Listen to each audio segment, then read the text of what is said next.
Hello friends, this is SP Singh and welcome to smarter everyday. प्यारे दोस्तों, आज आपका यह पेपर, इस सब्जेक्ट का जो पेपर है वो 2 बजे से है। 2 से 4 बजे तक आपका ये पेपर 2 घंटे का रहेगा और इस क्लास में हम 60 क्वेश्चंस, इस पीडीएफ में 60 क्वेश्चंस हैं और सभी के सभी क्वेश्चंस को हम एक नज़र डालेंगे, यानी कि सुपर फास्ट रिवीजन करेंगे। आइए शुरू करते हैं। देखिए, नेतृत्व का अर्थ क्या है? तो नेतृत्व में नेता क्या करता है? अपने सहयोगियों के व्यवहार को चेंज करने का प्रयास करता है।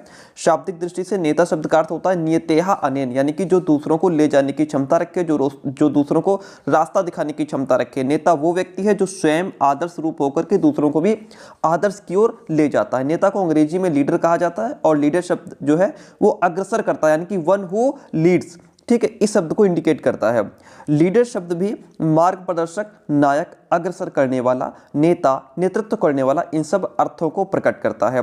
जो व्यक्ति अन्य व्यक्तियों को मार्ग दिखाए या जिसमें आदर्श व्यवहार की क्षमता हो वो नेता कहलाएगा। इस प्रकार नेतृत्व एक प्रकार का व्यवहार है। ये व्यवहार अन्य व्यक्तियों के व्यवहार को ज़्यादा से ज़्यादा प्रभावित करने का काम करता है और ये व्यवहार नेता में ही पाया भी जाता है। चेस्टर बर्नार्ड, आप सभी को परिभाषा याद होगी। नेतृत्व व्यक्तियों के व्यवहार का वो गुण है जिसके द्वारा वह व्यक्तियों और उनकी क्रियाओं को संगठित प्रयास से संबंधित कार्य करने में मार्गदर्शन करता है। कुंटस एवं ओडोनेल, नेतृत्व किसी लक्ष्य की प्राप्ति हेतु संदेश के द्वारा व्यक्तियों को प्रभावित कर सकने की एक योग्यता है। अगला क्वेश्चन, शिक्षा में प्रबंधन की प्रमुख विशेषताएं क्या हैं? शिक्षा में प्रबंधन यानी कि एजुकेशन में मैनेजमेंट किस तरीके से काम करता है? शिक्षा में प्रबंधन क्या है? एक उद्देश्यपूर्ण प्रक्रिया है। मैनेजमेंट का एक उद्देश्य होता है शिक्षा को लेकर के, जिससे शिक्षा के उद्देश्यों को प्राप्त किया जा सके। हमारे जैसे हमने सोचा कि हमारी संस्था के बच्चे इस बार 90% लाएंगे, तो वो हमारा उद्देश्य है, उस हिसाब से मैनेजमेंट करना पड़ेगा।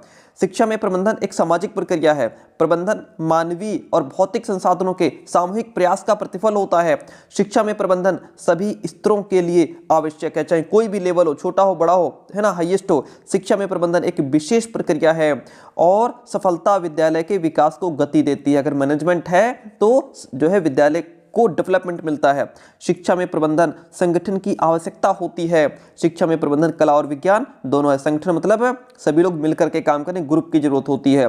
अगला क्वेश्चन, शिक्षक एक कक्ष प्रबंधक के रूप में इस कथन पर अपने विचार प्रस्तुत कीजिए। जो यहाँ पे शिक्षक जो है वो एक प्रबंधक के रूप में है, क्लासरूम मैनेजमेंट के तौर पर। सामान्य दृष्टि से शिक्षक का उत्तरदायित्व तो पाठ्य विषयों का शिक्षण होता है, मतलब जनरली तो यही होता है कि सब्जेक्ट्स पढ़ाए, परंतु प्रत्येक शिक्षक को यह भी ध्यान रखना चाहिए कि कक्षा के अंदर मेज कुर्सी सब ठीक है कि नहीं है, छात्रों के बैठने की व्यवस्था पूरी है कि नहीं है, छात्रों का व्यवहार ठीक ठाक है कि नहीं है, उनका आचरण कैसा है, व्यवहार कैसा है ना, कक्षा नियंत्रण के नियम आदि उपयुक्त हैं अथवा नहीं है, जो नियम कानून, जो क्लास के लिए नियम बनाए गए हैं, बच्चे उनको फॉलो कर रहे हैं कि नहीं कर रहे हैं। शिक्षक के कक्षा में प्रवेश करते समय, बाहर निकलते समय सब कुछ व्यवस्थित है कि नहीं है। ऐसा ना हो कि हम अंदर घुस रहे हैं तो एक मेज के ऊपर 4 कुर्सियां रखी हैं, है ना, उनके ऊपर बच्चे बैठे हैं, यदि नहीं है तो व्यवस्थित करना चाहिए। इस प्रकार शिक्षक एक कक्षा प्रबंधक के रूप में काम करता है। संप्रेषण का क्या मतलब होता है?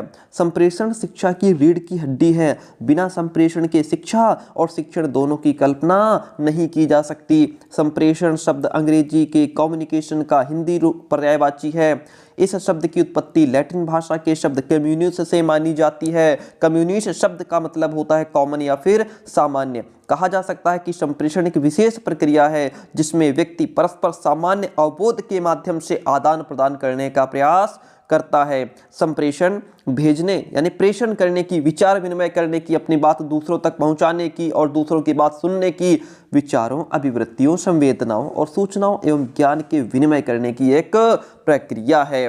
लुगिस एवं वीगल कहते हैं कि संप्रेषण वो प्रक्रिया है जिसके द्वारा सामाजिक व्यवस्था के अंतर्गत सूचनाओं, निर्देशों, निर्णयों द्वारा लोगों के विचारों, मतों और अभिवृत्तियों में परिवर्तन लाया जाता है। एडगर डेले के अकॉर्डिंग संप्रेषण विचार विनिमय के मूड में विचारों और भावनाओं को परस्पर जानने और समझने की एक प्रक्रिया है। मध्याह्न भोजन योजना जो होती है, इसके उद्देश्य क्या होते हैं?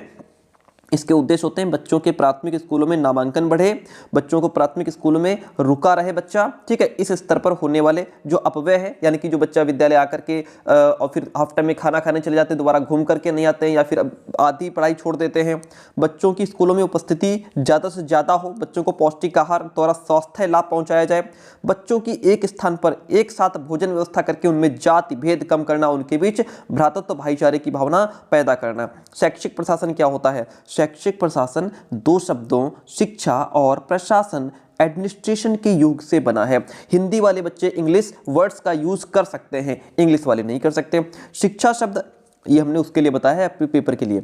शिक्षा शब्द अंग्रेजी भाषा के एजुकेशन शब्द का हिंदी रूपांतरण है, जो लैटिन भाषा के एडुकेटम शब्द से बना है। यह एडुकेटम शब्द ई और डूको शब्द के योग से बना है। यहाँ ई का अर्थ अंदर से, डूको का अर्थ बाहर की ओर या फिर आगे बढ़ना या अग्रसर करना, ये यहाँ पे इसका डूको का अर्थ होता है। इस प्रकार शिक्षा का शाब्दिक अर्थ है बालक की आंतरिक शक्तियों को बाहर की ओर निकालना। प्रशासन शब्द अंग्रेजी भाषा के एडमिनिस्ट्रेशन शब्द का हिंदी रूपांतरण है, जिसका अर्थ होता है प्रबंध करना, सेवा करना या फिर निर्देशन देना। एडमिनिस्ट्रेशन शब्द की उत्पत्ति लैटिन भाषा के मिनिस्टर शब्द से हुई है, जिसका अर्थ होता है सेवा करना। क्या होता है? सेवा करना। इस प्रकार एडमिनिस्ट्रेशन प्रशासन का शाब्दिक अर्थ है दूसरों की सेवा करना या अपने अधीनस्थ जो कर्मचारी हैं, अधीनस्थ लोगों की सेवा प्रभावशाली ढंग से करने की एक कला है। शिक्षा और प्रशासन का संबंध मुख्यतः शिक्षा एवं प्रक्रिया से ही होता है। अतः शिक्षा के क्षेत्र में संगठन जिस ढांचे को खड़ा करता है, शैक्षिक प्रशासन उसे व्यवहार में लाता है, उस पर काम करता है, जिससे अधिक से अधिक शैक्षिक उद्देश्यों को पूरा किया जा सके। फॉक्स, वेश तथा रफनर कहते हैं शिक्षा प्रशासन एक सेवा कार्य है, जिसके द्वारा शैक्षिक प्रक्रिया के उद्देश्यों की प्राप्ति प्रभावशाली ढंग से हो जाती है। प्रशासक के रूप में प्रधानाचार्य की क्या भूमिका है? संसार में गिने चुने ही व्यक्ति हैं जिनकी रिस्पॉन्सिबिलिटी और काम प्राचार्य से अधिक हो। ये कथन बिल्कुल सत्य है। राष्ट्र का निर्माण ना तो विधानसभा, ना संसद और ना किसी कारखाने में, ना किसी फैक्ट्री में, ना उद्योग में होता है। अरे राष्ट्र के भाग्य और राष्ट्र का निर्माण विद्यालय की कक्षा में होता है। भावी समाज का निर्माण विद्यालय में ही होता है, जबकि समाज और राष्ट्र प्राचार्य के उत्तरदायित्व कहीं अधिक महत्वपूर्ण है। यह स्वाभाविक है कि प्राचार्य अपने कार्यों से राष्ट्र का निर्माण करता है। प्राचार्य का प्रथम कर्तव्य शिक्षा के उद्देश्यों को प्राप्त करना है, समाज और राष्ट्र द्वारा प्रतिपादित उद्देश्यों को प्राप्त करना है, आदर्शों का अनुसरण करना है, मानकों का अनुपालन करना है, जिससे अपेक्षित समाज को तैयार किया जा सके। प्राचार्य विद्यालय की शिक्षा को नेतृत्व प्रदान करता है। प्राचार्य निम्नलिखित कार्यों को करके अपने उत्तरदायित्व का निर्वहन करता है। एक तो प्लानिंग करने का काम, प्रशासनिक काम, व्यवस्था कार्य, पर्यवेक्षण या निर्देशन कार्य, मूल्यांकन या नियंत्रण कार्य, है ना, कंट्रोलिंग है, मूल्यांकन है, कमियां देखता है, अच्छाइयां देखता है। ये सभी काम कौन है? प्राचार्य करता है। क्वेश्चन, विद्यालय समय तालिका में शिक्षक की क्या भूमिका होती है? देखिए शिक्षक का रोल क्या होता है। शिक्षक को किन पाठ्यक्रमों को पढ़ाना और किन कक्षाओं को पढ़ाना है, इन्हें भी शिक्षक अपनी डायरी में लिख लेता है। प्रत्येक शिक्षक का कर्तव्य हो जाता है कि समय तालिका के अपने उत्तरदायित्वों का निर्वहन करें। समय तालिका से शिक्षक अपने कार्यभार का भी आकलन कर लेता है कि मेरे ऊपर कितना वर्कलोड है। शिक्षक को ये भी देखना होता है कि व्यक्ति कालांश में कोई व्यवस्था तो नहीं है जो उसे उस घंटे में करनी है। ठीक है, तो यहाँ पे ये समय तालिका में टीचर का इंपॉर्टेंट रोल होता है। विद्यालय और समाज के बीच क्या संबंध है? विद्यालय और समाज का घनिष्ठ संबंध होता है, दोनों एक दूसरे पर डिपेंड हैं। समाज स्वयं को जीवित रखने के लिए शिक्षा की उचित व्यवस्था करता है और विद्यालय समाज की मांगों को पूरा करके स्थिरता प्राप्त करता है। विद्यालय समाज की संस्कृति का हस्तांतरण एक पीढ़ी से दूसरी पीढ़ी में करते हैं। विद्यालय के माध्यम से समाज आधारभूत सामाजिक स्थायित्व प्राप्त करता है और अपनी परंपराएं, मूल्य, विश्वास, अभिवृत्तियां एवं अपेक्षाओं का रखरखाव एवं उन्हें सुरक्षित रखने का भी काम करता है। संगठन से आपका क्या अभिप्राय है? संगठन से अभिप्राय उस व्यवस्था से है जो प्रशासन के द्वारा भौतिक और मानवीय साधनों को जुटाने के लिए की जाती है। संगठन प्रशासन का द्वितीय आधारभूत कार्य माना जाता है। यह कार्य दो रूपों में किया जाता है, पहला मानवीय संगठन, दूसरा भौतिक संगठन। प्रथम क्या है? मानवीय संगठन में शिक्षक, कर्मचारीगण, शिक्षा समितियां, छात्रगण तथा अन्य संबंधित मानवीय तत्व सम्मिलित रहते हैं। और दूसरा क्या है? भौतिक संगठन में भवन, पुस्तकालय, प्रयोगशालाएं, खेल का मैदान और अन्य शैक्षिक सहायक सामग्री इंक्लूड रहती है इसमें।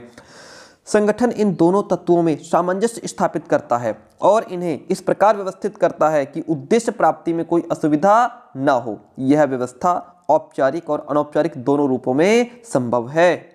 इसके बाद नेक्स्ट इसकी डेफिनेशन क्या है? मैकफॉरलैंड के अकॉर्डिंग क्या कहा गया है? मनुष्यों का एक पहचान समूह जो अपने प्रयत्नों को उद्देश्य प्राप्ति में लगाता है संगठन कहलाता है। डॉक्टर एस एन मुखर्जी के अकॉर्डिंग संगठन कार्य करने की मशीन है। इसका मुख्य उद्देश्य व्यवस्था करने से संबंधित है ताकि समग्र कार्यक्रम का संचालन किया जा सके। ओके, ठीक है। अगला क्वेश्चन, शैक्षिक नेतृत्व में नैतिकता और शिष्टाचार का उल्लेख कीजिए। पिछली बार पूछा था क्वेश्चन, नैतिकता, मूल्य और चरित्र। नैतिकता, मूल्य और चरित्र, इन तीनों का संबंध मनुष्य के व्यवहार से होता है। धर्मशास्त्र की दृष्टि से धार्मिक नियम ही नैतिक नियम है और इनका पालन करना नैतिकता है। समाजशास्त्र की दृष्टि से सामाजिक नियम ही नैतिक नियम है और इनका पालन करना नैतिकता है। भारतीय समाज धर्म प्रधान समाज है, अतः सामाजिक और धार्मिक नियमों का पालन करना ही नैतिकता माना गया है। विद्यालय समाज का एक लघु रूप है, इसके भी अपने शिक्षा संबंधी नियम हैं, इनका पालन करना नैतिकता है। नीति शास्त्र में आचरण यानी नीति संबंधी नियम होते हैं, इनका पालन करना नैतिकता है। चरित्र वो शक्ति है जो हमें नैतिकता का पालन करने में सहायक होती है। जिस व्यक्ति के पास जितना अधिक चरित्र बल होता है वो उतनी मजबूती के साथ नियमों का पालन भी करता है। तो ये हो गया नैतिकता और शिष्टाचार। क्वेश्चन कहता है सामान्य वृत्तिक शिष्टाचार से संबंधित सलाहों का वर्णन कीजिए। सामान्य वृत्तिक शिष्टाचार, शिष्टाचार की सामान्य सलाह को हम निम्नलिखित रूप से स्पष्ट कर सकते हैं। एक तो हो गया वस्त्र पहनना। देखिए, शिष्टाचार के अंतर्गत अटायर, आपका वस्त्र पहनने का तरीका भी बहुत इंपॉर्टेंट है। आपके कपड़े साफ स्वच्छ सही होने चाहिए और वस्त्र ही वो आईना है जो हमें श्रेष्ठ और निकृष्ट का संदेश देते हैं। शिक्षक और छात्रों को इस ओर बहुत ध्यान देने की आवश्यकता है। ये वस्त्र हमारे समय के हिसाब से, देश के हिसाब से और परिस्थिति, हम किस परिस्थिति में है उसके हिसाब से हमारे कपड़े होने चाहिए। समय की पाबंदी बहुत जरूरी है। निर्धारित समय के अनुसार काम करना अर्थात अपने कार्य के प्रति निश्चितता बनाए रखना शिष्टाचार के दृष्टिकोण से बहुत इंपॉर्टेंट है। प्रभावशीलता शिष्टाचार का ऐसा गुण है जो दूसरों को प्रभावित करता है और उन्हें भी शिष्ट रहने के लिए बाध्य करता है। अतः छात्रों पर शैक्षिक शिष्ट व्यवहार का प्रभाव जरूर होना चाहिए। बैठकों में व्यवहार, बिहेवियर इन मीटिंग्स, समय समय पर होने वाली विभिन्न बैठकों में शिष्टाचार की झलक दिखाई देनी चाहिए। यानी कि अगर आपकी कहीं भी मीटिंग हो रही है तो उस मीटिंग में आप लोगों के साथ कैसा व्यवहार कर रहे हैं, मीटिंग में आपके बैठे कैसे हैं, कपड़े कैसे हैं, हर चीज़ देखी जाती है। शिष्टाचार का ज्ञान बैठकों में भी उसी प्रकार दिया जाना आवश्यक है जिस प्रकार बैठकों के बाहर आवश्यक है। कम्युनिकेशन, शिष्टाचार की दृष्टि से संप्रेषण अति महत्वपूर्ण है क्योंकि यही वो साधन है जिसके माध्यम से विभिन्न वार्तालाप और अन्य कार्यक्रम संपन्न होते हैं। कम्युनिकेशन, बातचीत, वार्तालाप ना हो तो कैसे कार्यक्रम संपन्न होंगे? संप्रेषण के माध्यम से उचित भाषा और प्रकरण का प्रयोग करके शिष्टाचार को बढ़ावा दिया जा सकता है। ठीक है, तो इस तरीके से हमने समझा कि सामान्य वृत्तिक शिष्टाचार में ये तरीके हम अपना सकते हैं और एक अच्छा शिष्टाचार दिखा सकते हैं। अगला क्वेश्चन, प्रजातांत्रिक नेतृत्व और निरंकुशवादी नेतृत्व में अंतर बताइए। देखिए, प्रजातांत्रिक नेतृत्व, सर्वोच्च सत्ता इसमें एक हाथ में होकर के, एक हाथ में ना होकर के उसका विकेंद्रीकरण हो जाता है। निरंकुशवादी नेतृत्व में सर्वोच्च सत्ता एक ही हाथ में रहती है। यहाँ पे निर्णय सभी की सम्मति से लिए जाते हैं। यहाँ नेता अकेला ही निर्णय लेता है। सभी के साथ व्यवहार समान किया जाता है। यहाँ पक्षपातपूर्ण व्यवहार होता है। अधिकतम सदस्यों की सहभागिता से काम होता है। नेता अपनी इच्छा से काम करता है। ठीक है, यहाँ पे प्रशंसा और निंदा अगर किसी की होती तो उसके पीछे ठोस कारण होता है। यहाँ प्रशंसा और निंदा का कोई ठोस आधार नहीं होता। नेता पर इतनी अधिक निर्भरता नहीं होती है। यहाँ नेता पर निर्भरता बहुत अधिक होती है। व्यक्ति संगठन के लिए महत्वपूर्ण है। व्यक्ति का कोई महत्व नहीं होता है, वो त्यागने लायक है। ये निरंकुशवादी नेतृत्व होता है। प्रबंधन के मुख्य कार्यों का संक्षेप में वर्णन कीजिए। आइए समझते हैं प्रबंधन के मुख्य कार्य। प्रबंधन के मुख्य कार्य, नंबर 1 तो नियोजन, प्लानिंग करना। क्या काम? प्लानिंग करना, योजना बनाना, संगठन करना। यानी कि प्रबंधक द्वारा संस्था में ऐसा वातावरण उत्पन्न किया जाता है कि व्यक्तियों में पारस्परिक संबंधों का विकास हो और वे संस्था के पूर्व निर्धारित उद्देश्यों की प्राप्ति के लिए मिलजुल करके काम कर सकें। नियुक्ति करना, कर्मचारियों की नियुक्ति संबंधी क्रियाओं के अंतर्गत कर्मचारियों की भर्ती, प्रशिक्षण देना, वेतन देना, मूल्यांकन, पदोन्नति, सेवा मुक्ति आदि को सम्मिलित किया जाता है। निर्देशन प्रबंधन का वो कार्य है जो संगठित प्रयासों को आरंभ करता है। प्रबंधकीय निर्णयों को कार्य के रूप में परिणत करता है, उसे व्यवहार में लाता है, काम करता है। समन्वय, समन्वय वह महत्वपूर्ण क्रिया है जो एक संस्था प्रतिष्ठान के विभिन्न सदस्यों के प्रयत्नों को इस प्रकार नियमित करती है कि उनके हित और लक्ष्य संस्था के हितों एवं लक्ष्यों में एक ही रूप में हो जाएं। कंट्रोलिंग क्या है? वर्तमान संस्थाओं में नियंत्रण कार्य का महत्वपूर्ण स्थान होता है। प्रबंधन को नियंत्रण करते समय व्यक्तियों के बजाय कार्य पर कंट्रोल होना चाहिए।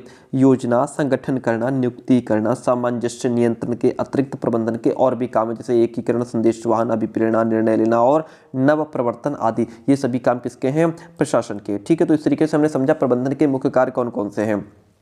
अगला क्वेश्चन, कक्षा कक्ष प्रबंधन का अर्थ स्पष्ट करते हुए इसके सिद्धांतों का उल्लेख कीजिए। क्लासरूम मैनेजमेंट को समझिए। यहाँ पे विद्यालय के लिए मुखिया का जो महत्व होता है वही महत्व कक्षा के लिए अध्यापक का होता है। विद्यालय प्रबंधन संस्था के मुखिया के गतिविधि क्षेत्र के अंतर्गत आता है।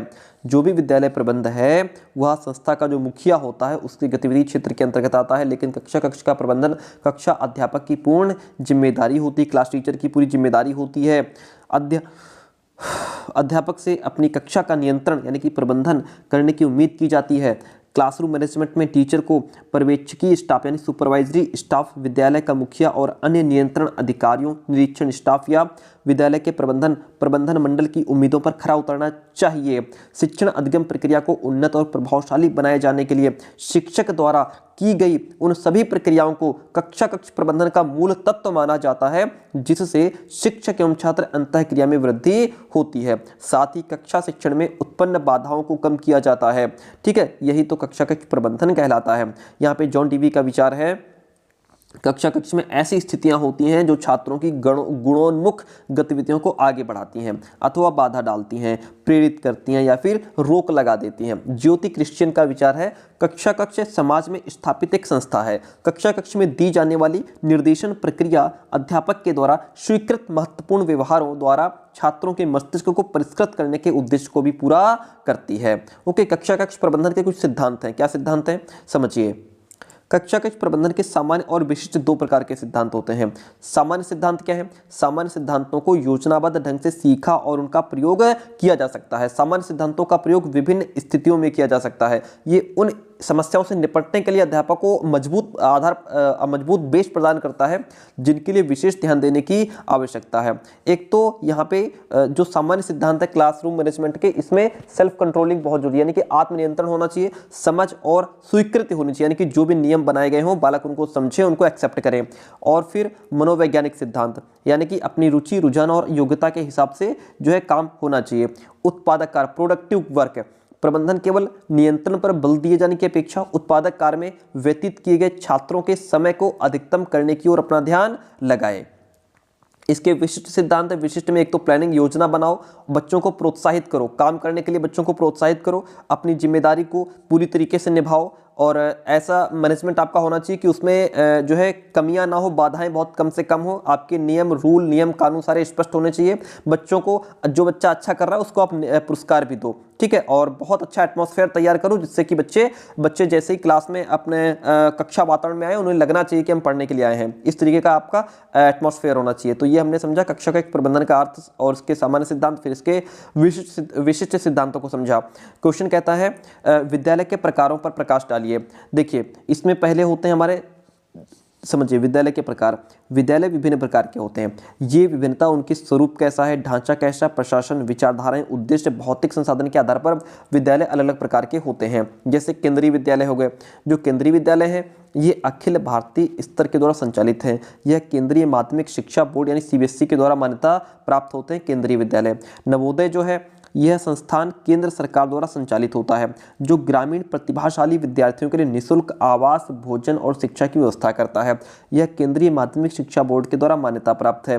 निजी विद्यालय, ऐसे विद्यालय जिनका पूरा संचालन निजी संस्था द्वारा होता है। ऐसे विद्यालयों में कर्मचारियों को वेतन संस्था द्वारा ही दिया जाता है। संस्कृत विद्यालय जो है, इन विद्यालयों में वेदों का अध्ययन कराया जाता है। पूजा, प्रार्थना, मंत्र इनकी दैनिक गतिविधियों में शामिल होता है। मूलतः संस्कृत पर अधिक ध्यान दिया जाता है। मिशनरीज स्कूल, ब्रिटिश काल से ईसाई धर्म से जुड़े संगठनों से प्रभावित यह विद्यालय CBSE द्वारा मान्यता प्राप्त होता है।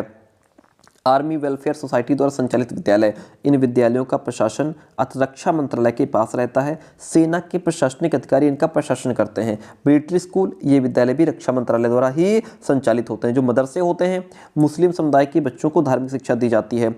आदर्श विद्या मंदिर मूलतः विद्या भारती द्वारा संचालित होते हैं एवं हिंदी भाषा पर मुख्यतः जोर दिया जाता है। सरकारी स्कूल, राज्य सरकार द्वारा जनता को सुलभ शिक्षा उपलब्ध कराने के लिए प्रत्येक 1 किलोमीटर पर विद्यालय की योजना है। विद्यालय में सभी गांव में इस प्रकार की विद्यालय देखने को मिलते हैं। तो ये हम समझ रहे थे विद्यालय के प्रकार। अगला क्वेश्चन आपके सामने है।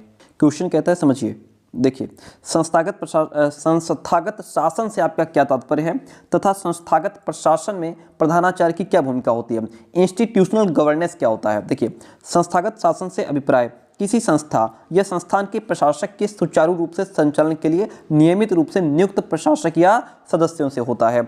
यह संस्थान चाहे शैक्षिक हो या अन्य कोई, उसकी प्रगति एवं विकास के लिए नियमित रूप से प्रशासक की नियुक्ति आवश्यक है। विद्यालय में यह भूमिका प्रधानाचार्य को निभानी चाहिए। संस्थागत प्रशासन तथा विद्यालय के विकास के लिए प्रधानाचार्य के एक प्रशासक के रूप में निम्नलिखित उत्तरदायित्व हो सकते हैं। एक तो विद्यालय की प्रगति एवं विकास के लिए प्रधानाचार्य नई गतिविधियों, नई नीतियों का निर्धारण करे, पूर्व में लागू नीतियों को ठीक से व्यवहार में लाए, उस पर काम करें। शिक्षकों को उनकी विशेषज्ञता के हिसाब से ही काम देना चाहिए। शिक्षकों को विद्यालय की विभिन्न उप समितियों के सदस्य के रूप में उनके दायित्वों को समझना जरूरी है। विद्यालय के विकास के लिए विभिन्न विकासात्मक गतिविधियों का निर्धारण, जैसे कार्यशाला, सेमिनार, संगोष्ठियों का समय समय पर आयोजन भी किया जाना चाहिए। छात्रों के संज्ञानात्मक, भावात्मक और व्यवहारात्मक विकास के लिए उनके क्षेत्र भ्रमण के लिए योजना बनाना और कार्य रूप में फिर लागू करना। छात्रों के समग्र विकास के लिए विभिन्न नवीन शिक्षण विधियों, प्रविधियों, तकनीकों के प्रयोग को भी बढ़ावा देना चाहिए। छात्रों की संख्या संस्थान में अधिक होने पर नवीन विद्यालय भवन के लिए उच्च अधिकारियों या प्रबंधन के पास प्रार्थना पत्र देना चाहिए। छात्रों की समस्या के समाधान के लिए अभिभावक शिक्षक बैठकों का समय समय पर आयोजन भी करना चाहिए। तो इस तरीके से हम समझ सकते हैं कि संस्थागत प्रशासन और विद्यालय के विकास के लिए प्रधानाचार्य की क्या उत्तरदायित्व होता है। अगला पॉइंट कहता है, शैक्षिक प्रशासन के आधारभूत सिद्धांत की विवेचना कीजिए। शैक्षिक प्रशासन के सिद्धांत, नंबर 1 तो पहला पॉइंट क्या है, देखिए, व्यक्ति की महत्ता का सिद्धांत। शिक्षा फाइल केंद्रित न होकर व्यक्ति केंद्रित होनी चाहिए, जिसके लिए यह आवश्यक है कि शिक्षा के द्वारा व्यक्तियों के शारीरिक, मानसिक, भावात्मक, आध्यात्मिक और सौंदर्यात्मक गुणों का विकास किया जाना चाहिए। सामाजिक और राष्ट्रीय हित का ध्यान रखो। प्रशासक का यह महान कर्तव्य हो जाता है कि वह विद्यालयों का संगठन राष्ट्रीय और सामाजिक वातावरण के उद्देश्यों, आदर्शों, क्रियाओं, भागों और उनकी आवश्यकताओं को ध्यान में रख करके ही करें, जिससे समाज और राष्ट्र की उन्नति संभव हो सके। प्रजातांत्रिक व्यवस्था के अनुरूप का सिद्धांत, शैक्षिक प्रशासक को समाज के राजनीतिक ढांचे के अनुरूप ही अपने उद्देश्यों, कार्यक्रमों, योजनाओं और नीतियों को अपनाना चाहिए। तभी योजनाएं सफल होंगी, देश और समाज को लाभ पहुंचेगा और लोगों की आस्था भी उनमें बनी रहेगी। शिक्षा दर्शन पर आधारित सिद्धांत, शिक्षा प्रशासन उचित शिक्षा दर्शन पर आधारित होना चाहिए। दर्शन शिक्षा प्रशासन का पथ प्रदर्शक है और उद्देश्यों का निर्धारण करता है, जिसके आधार पर विद्यालय का मार्गदर्शन होता है, जिससे वह उचित वातावरण उपस्थित करके अपने लक्ष्यों को प्राप्त भी कर सकता है।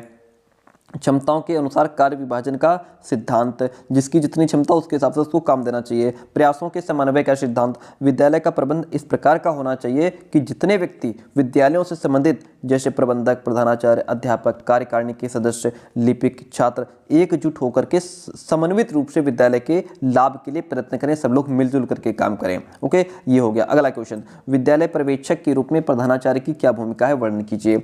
देखिए, पर्यवेक्षण प्रशासन की एक सहायक प्रणाली होती है। प्रधानाध्यापक का ये दायित्व होता है कि जो कार्यक्रम और क्रियाएं उसके द्वारा प्रारंभ की गई हैं और जिनका कार्यभार अधीनस्थ शिक्षकों को सौंपा गया है, उनका संचालन सुचारू रूप से हो रहा है या नहीं। अगर नहीं हो रहा है तो उन्हें सही डायरेक्शन देकर के वो काम करवाया जाना चाहिए। समस्या का निदान और उसका समाधान यानी कि उपचार किया जाना चाहिए। इस प्रकार पर्यवेक्षण में प्रधानाध्यापक की महत्वपूर्ण भूमिका होती है। प्रोफेसर रायबर्न, विद्यालय में प्रधानाध्यापक का स्थान उतना ही महत्वपूर्ण है जितना जहाज में कप्तान का। प्रोफेसर रायबर्न कहते हैं, विद्यालय जीवन में कोई भी ऐसी शाखा नहीं है जो प्रधानाध्यापक के ध्यान से बच सके। वह छात्रों को बनाने में और ना बनाने में योगदान देता है। एक नेता के रूप में प्रधानाध्यापक को अनेक क्रियाओं का पर्यवेक्षण करना होता है। इन क्रियाओं को हम निम्नलिखित तरीके से समझ सकते हैं। तो कक्षा शिक्षण कार्य का पर्यवेक्षण, यानी कि जो कक्षा में शिक्षण हो रहा है, जो टीचिंग हो रही है, वो सही तरीके से हो रही है कि नहीं हो रही है। सिर्फ गलतियां ढूंढना उनका काम नहीं है, बल्कि ये भी ध्यान रखना चाहिए कि किन किन कठिनाइयों का टीचर को सामना कर रहा है, किस किस चीज़ का बालक को सामना करना पड़ रहा है, ठीक है। और जो शिक्षण सहायक सामग्री है उपलब्ध है कि नहीं है। पाठ्यक्रम विकास और प्रगति का पर्यवेक्षण, यानी कि जो आपका सिलेबस है वो ठीक है कि नहीं है, बच्चों के हिसाब से है कि नहीं है। नए नए जो प्रयोग हो रहे हैं उस पर भी ध्यान देना चाहिए। पाठ्यक्रम विकास और प्रगति का पर्यवेक्षण, अच्छा ये तो सेम हो गया यहाँ पे, ठीक है। हॉस्टल और पुस्तकालय का पर्यवेक्षण, जो हॉस्टल है जहाँ बच्चे रहते हैं, सोते हैं, खाते हैं, उसका निरीक्षण करना चाहिए। लाइब्रेरी को भी देखना चाहिए। वित्तीय व्यवस्था और कार्यालय का पर्यवेक्षण करना चाहिए। जो कैश बुक है जिसमें फीस वगैरह जमा होती है, रजिस्टर, डेली अटेंडेंस लगती है, इन सब चीज़ों को ध्यान में रखना चाहिए। इसका निरीक्षण करना चाहिए, पर्यवेक्षण करना चाहिए किसको, प्रधानाचार्य को, ठीक है। अगला क्वेश्चन आपके सामने, विद्यालय स्वास्थ्य शिक्षा कार्यक्रम क्या है, इसके उद्देश्य बताइए। समझते हैं विद्यालय स्वास्थ्य शिक्षा कार्यक्रम। अमेरिका की विद्यालय स्वास्थ्य शिक्षा कार्यक्रम की समिति ने स्वास्थ्य शिक्षा कार्यक्रम की परिभाषा ये दी है, स्वास्थ्य सेवाएं, स्वस्थ जीवन यापन और स्वास्थ्य शिक्षा आदि विद्यालय प्रक्रियाएं हैं जो बालकों और विद्यालय अधिकारियों के स्वास्थ्य की स्थापना और उन्नति के लिए योगदान देती हैं। विद्यालय स्वास्थ्य कार्यक्रम का निर्माण भी करती हैं। स्वास्थ्य शिक्षा के अंतर्गत विद्यालय में स्वास्थ्य सेवाएं संबंधी कार्यक्रम को चलाया जाता है। इन कार्यक्रमों का उद्देश्य प्रत्येक छात्र का शारीरिक, मानसिक, भावात्मक रूप से अधिक डेवलपमेंट करना होता है। ओके, और इसकी जो शुरुआत है वो राष्ट्रीय स्वास्थ्य नीति 2017 के सुझाव पर की गई थी। आंगनबाड़ी में बच्चों की जाँच साल में 2 बार होगी और स्कूल जाने वाले बच्चों की कम से कम 1 बार पूरी स्वास्थ्य जांच प्रक्रिया की निगरानी सहायता के लिए ब्लॉक कार्यक्रम प्रबंधक नियुक्त करने का भी प्रावधान होगा। अगला क्वेश्चन, विद्यालय स्वास्थ्य कार्यक्रम के उद्देश्य क्या हैं। इसके उद्देश्य क्या है, इसका उद्देश्य है स्कूलों में बच्चों को स्वास्थ्य और पोषण के बारे में उचित जानकारी देना, बच्चों के बीच स्वास्थ्य व्यवहार को बढ़ावा देना, स्कूलों में सुरक्षित पेयजल के उपयोग को बढ़ावा देना, स्वास्थ्य और कल्याण के माध्यम से योग और ध्यान को बढ़ावा देना, ठीक है। बालकों में विभिन्न आदतों और रुचियों का विकास करना, स्वच्छता सप्ताह, स्वास्थ्य सप्ताह मनाना। ओके, ये क्या है विद्यालय स्वास्थ्य कार्यक्रम के उद्देश्य हैं। अगला क्वेश्चन, विद्यालय नेता के रूप में प्राचार्य की क्या भूमिका होती है। प्राचार्य विद्यालय का मुखिया होता है। विद्यालय के सभी काम उसी की देखरेख में होते हैं। वह विद्यालय के सभी कार्यों को सही डायरेक्शन और लीडरशिप प्रदान करता है, यानी कि नेतृत्व देता है। वह अपनी कार्यकुशलता से विद्यालय को उन्नत बनाता है। सामाजिक परिवर्तनों और मांगों के अकॉर्डिंग जो है वो गतिविधियां और सिलेबस को लागू भी करता है। प्राचार्य के व्यक्तित्व, गुण और कार्यशैली जैसी होती है वैसी ही संस्था में कार्यप्रणाली विकसित होती है। प्राचार्य शिक्षकों के समक्ष अपने को आदर्श रूप में प्रस्तुत करता है। शिक्षकों के साथ समय समय पर कक्षा संबंधी बातों पर विचार विमर्श करना, उनको अपनी बात कहने का अवसर देना, उनकी समस्याओं को समझना, सुधार के लिए सुझाव देना आदि के द्वारा वह शिक्षकों को नेतृत्व भी प्रदान करता है। ओके, अच्छे नेता में प्रशासनिक और प्रबंधकीय गुण भी होते हैं। कुशल नेतृत्व प्रदान करने के लिए आवश्यक है कि प्राचार्य कुशल नियोजक हो, उचित निर्णय लेने की क्षमता रखता हो, कुशल संप्रेषक हो, लोगों से काम करवाने और उनको प्रेरित करने का कौशल हो और मतभेद तथा द्वंद्वों को सुलझाने की कला भी जानता हो। प्राचार्य के रूप में नेतृत्व साहित्य के विषय अध्ययन के बाद वह स्वयं की भी एक ऐसी नेतृत्व शैली डेवलप कर सकता है जो उसे स्वयं, विद्यालय संगठन और सहयोगी शिक्षकों और कर्मियों को पसंद हो। ओके, अगला क्वेश्चन, विद्यालय के शैक्षिक प्रशासन में मानवीय संबंधों का उल्लेख कीजिए। विद्यालय में मुख्य रूप से 3 प्रशासनिक स्तर होते हैं, प्रशासक या प्रधानाचार्य, शिक्षक और छात्र। इनके आपसी संबंधों में 3 संबंध होते हैं। एक तो प्रशासक और छात्र संबंध हो गया, प्रशासक शिक्षक संबंध हो गया, प्रशासक और समुदाय संबंध हो गया। समझिए, प्रशासक छात्र संबंध तथा प्रशासक शिक्षक संबंध मूल रूप से मानवीय संबंधों का आधार हैं। शिक्षक प्रशासक के आपसी संबंधों का प्रभाव पूरे विद्यालय में देखा जा सकता है। प्रशासन को अच्छा संबंध बनाना चाहिए जिससे कि संगठन का विकास हो सके। एप्टल मेयो ने स्पष्ट किया है कि मनुष्य मशीन नहीं है, व्यक्ति तभी अच्छा काम करता है जब उनके कार्यों को मान्यता प्राप्त होती है। अतः कुशल प्रशासन के लिए सुंदर मानवीय संबंध जरूरी है। संगठन में कार्य करने वालों को भौतिक सुविधाएं देने पर उनमें दक्षता आती है। जैसे यदि किसी व्यक्ति को अच्छा वेतन और सुविधाएं दी जाएं परंतु उसके साथ अच्छा व्यवहार ना हो तो उस व्यक्ति की तुलना में योगदान नहीं तो उस व्यक्ति की तुलना में योगदान नहीं देता जिसे वेतन और सुविधाएं तो कम है परंतु संगठन में उसका उचित स्थान है। भाई इज्जत सबको चाहिए, है ना। इस बात का ध्यान रखना चाहिए कि लोग तब तक पूरी निष्ठा के साथ काम नहीं करते जब तक उन्हें प्रशासन संबंधी कार्यों का नीति निर्धारण में सहगामी न बनाया जाए। अगला क्वेश्चन, शैक्षिक प्रबंधन के क्या उद्देश्य हैं? शैक्षिक प्रबंधन के उद्देश्य हैं शिक्षा संबंधी नीतियों का निर्धारण करना, शिक्षा योजनाएं बनाना, उन्हें क्रियान्वित करना, शिक्षा क्षेत्र में अधिकतम उपलब्धियां प्राप्त करने हेतु साधन जुटाना, छात्रों के व्यक्तित्व का सर्वांगीण विकास करना, शिक्षा संबंधी उत्तरदायित्वों को स्वीकार करना, शिक्षा के नवीन उद्देश्यों, मूल्यों, मान्यताओं, सिद्धांतों का निर्वाह करना, शिक्षा के प्रत्येक स्तर पर शैक्षणिक कार्यक्रमों, क्रियाकलापों और गतिविधियों का सुचारू रूप से संचालन करना। ये क्या है? ये शैक्षिक प्रबंधन के उद्देश्य होते हैं। नेक्स्ट क्वेश्चन बहुत इंपॉर्टेंट, संप्रेषण के आधार पर टीम निर्माण में निहित तत्वों का वर्णन कीजिए, या फिर टीम के निर्माण में संप्रेषण का क्या महत्व है। टीम के निर्माण में संप्रेषण का महत्व इस प्रकार, नंबर 1 तो प्रभावी टीम का निर्माण। जब किसी टीम के सदस्य प्रभावी रूप से एक दूसरे से विचारों का आदान प्रदान करने में सफल होते हैं तो उनमें आपसी विश्वास पैदा होता है जिसके कारण एक प्रभावी टीम का निर्माण होता है। दूसरा है अच्छा संप्रेषण, नेतृत्व में अच्छे संचार का होना सब पहला कदम होता है। अच्छे संचार के कौशल में मौखिक, गैर मौखिक, सूचना लिखना, घटक, ये सब चीजें शामिल होती हैं। अच्छा संप्रेषण एक प्रभावी संप्रेषण साबित होता है। समस्या समाधान, संप्रेषण के द्वारा समस्याओं का समाधान निकाला जा सकता है। अच्छा संप्रेषण टीम वह कुंजी है जो सही रास्ता दिखाती है। अच्छे संप्रेषण का ना होना सबसे बड़ी समस्या है। कर्मचारी संतोष, उत्साहजन संप्रेषण कौशल कर्मचारियों में संतोष पैदा करता है। अच्छा संचार संप्रेषण कार्यस्थल के प्रति वफादारी की भावना को भी बढ़ाता है। क्वेश्चन है शॉर्ट विश्लेषण क्या है? देखिए कल भी हमने इसको समझाया था। शॉर्ट विश्लेषण 1960 के दशक में अल्बर्ट हम्फ्री द्वारा गढ़ा गया एक शब्द है। इसमें ताकत, स्ट्रेंथ, कमजोरी, वीकनेस, अवसर, अपॉर्चुनिटी, धमकियां, थ्रेट्स, ये सब चीज़ें शामिल होती हैं। किसी विद्यालय की ताकत, कमजोरी, अवसर, धमकियां जानने के लिए और उनके अनुसार काम करने के लिए शॉर्ट विश्लेषण बहुत जरूरी है। शॉर्ट में 4 शब्द होते हैं। देखिए चार अलग अलग अक्षरों का एक शब्द होता है। S for strength, W for weakness, O for opportunities, T for threats, यानी कि ताकत, कमजोरी, अवसर, खतरा। ओके, अब देखिए मुख्य रूप से शॉर्ट विश्लेषण हमारे अंदर की ताकत, कमजोरी, अवसर और चुनौतियों को पहचानने में मदद करता है। इसकी आवश्यकता को समझिए। एक छात्र के रूप में सफल होने के लिए आपको एक विशेष रणनीति की आवश्यकता होती है।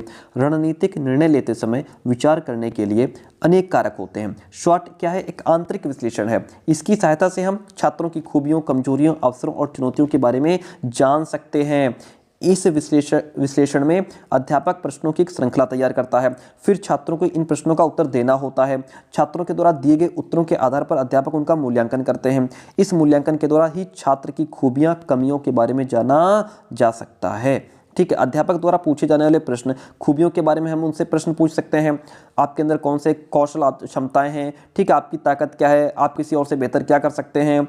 कमजोरी, अवगुण क्या होते हैं, जैसे आपके अंदर कौन कौन से नकारात्मक चीज़ें हैं, आपकी क्षमताओं में किस चीज़ की कमी है, आपको कौन से कौशल हासिल करने या आप कौन से कौशल हासिल आपको करने हैं। अवसर की बात करें तो आप अपने लिए कौन से अवसर उपलब्ध करवाना चाहते हैं, कौन से लोग आपकी सहायता और सहयोग कर सकते हैं। बाधाएं, खतरों से संबंधित हम क्या प्रश्न पूछ सकते हैं, आपको किन किन बाधाओं का सामना करना है और कौन से विचार आपके विकास में बाधक हो रहे हैं, कौन कौन से डरों ने आपको जकड़ा हुआ है। इस तरीके से हम क्वेश्चन पूछ सकते हैं। विद्यालय प्रबंधन में शॉर्ट विश्लेषण का क्या महत्व है? देखिए इसके महत्व को हम निम्नलिखित बिंदुओं के माध्यम से समझ सकते हैं। शॉर्ट विश्लेषण विद्यालय प्रबंधन का नियोजन करने में महत्वपूर्ण भूमिका निभाता है, क्योंकि शॉर्ट विश्लेषण किसी भी परिस्थिति का विश्लेषण प्रभावशाली तरीके से करता है। शॉर्ट विश्लेषण के माध्यम से किसी भी संगठन के सकारात्मक पहलुओं को जानने में मदद मिलती है। किसी भी योजना को बनाने से पहले उस योजना की ताकत, कमजोरी, अवसर और चुनौतियों को समझना जरूरी होता है। विद्यालय प्रबंधन में शॉर्ट विश्लेषण इन सभी को समझने में हेल्प करता है। ठीक है, आगे बढ़िए। अगला क्वेश्चन, विद्यालय भवन से क्या तात्पर्य है? विद्यालय भवन निर्माण के आवश्यक तथ्यों का उल्लेख कीजिए।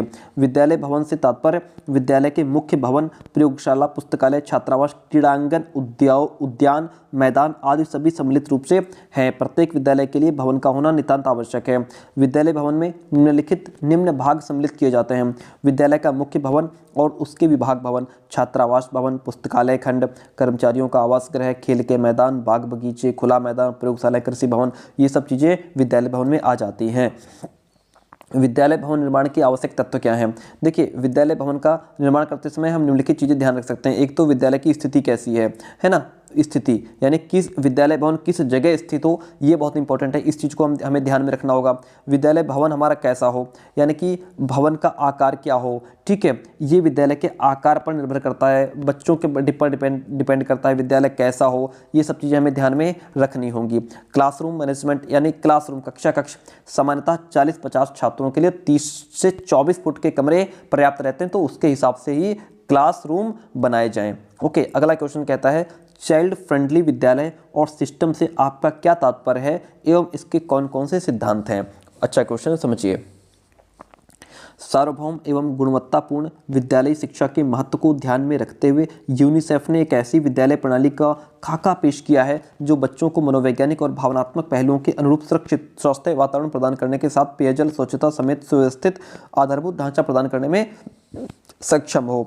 यूनिसेफ ने चाइल्ड बाल सुलभ विद्यालय एवं प्रणाली यानी child friendly schools and system का ऐसा रूप पेश किया जिसमें वर्णित है कि विद्यालय का वातावरण ऐसा होना चाहिए जहां बच्चा चीज़ों को देखे, समझे, चर्चा और सवाल करके नई बातें सीखे और अपने ज्ञान को बढ़ाए, जहां बच्चों में कोई भेदभाव नहीं होना चाहिए और समाज के वंचित वर्ग के बच्चों पर विशेष ध्यान देना चाहिए। यूनिसेफ की अवधारणा के अनुसार देखिए विभिन्न मातृभाषाओं के बच्चों को महत्व दिया जाना चाहिए, ओके, और उन्हें कक्षा में उन भाषाओं में पाठ्य सामग्री उपलब्ध कराई जानी चाहिए। लुई जॉर्ज और सेनॉल्ट कहते हैं कि बाल सुलभ विद्यालय एवं प्रणाली सर्व शिक्षा अभियान, प्रशिक्षण कार्यक्रमों एवं पाठ्यक्रमों की निगरानी करने समेत भारत में शिक्षा के स्तर में सुधार लाने में मददगार होगा। बाल सुलभ विद्यालय के सिद्धांत यह बच्चों की पहचान करता है ना, यह बच्चों की पहचान करने का काम करता है जिन्हें कुछ कारणों से बाहर रखा गया है, उन्हें विद्यालय में दाखिला लेने और सीखने की प्रक्रिया में भाग लेने में मदद करता है। यह बाल केंद्रित, यानी कि यह बालक की रुचि, क्षमता, योग्यता, आवश्यकता के हिसाब से जो है बच्चों को सिखाया जाता है। ये विद्यालय समावेशी होता है, सबको समान हक दिया जाता है, सबको जो है समान तरीके से पढ़ाया जाता है। ज्ञान प्राप्त करने के लिए यह विद्यालय बहुत प्रभावी होता है। यहाँ पे लैंगिक भेदभाव नहीं होते। अगला क्वेश्चन, मध्याह्न भोजन योजना के लिए वित्त की व्यवस्था किस प्रकार की जाती है? विद्यालय भोजन योजना के क्षेत्र का विवरण दीजिए। देखिए, यह योजना केंद्र के द्वारा संचालित होती है। इस योजना के संचालन में केंद्र और प्रांतीय सरकारें 75/25 के अनुपात में खर्च करती हैं। इसके लिए केंद्र सरकार प्रांतीय सरकारों को गेहूं, चावल, अन्य पदार्थ मुहैया कराती है। साथ में स्कूलों में खाद्य सामग्री रखने के लिए स्टोर बनाने, भोजन पकाने के लिए किचन सेट भी देती है। ओके, 25 विद्यार्थियों पर एक रसोइया होता है।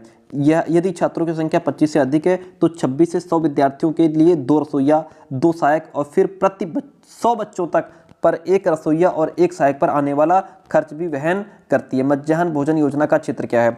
शुरुआत में ये योजना 2408 ब्लॉकों में चलाई गई थी।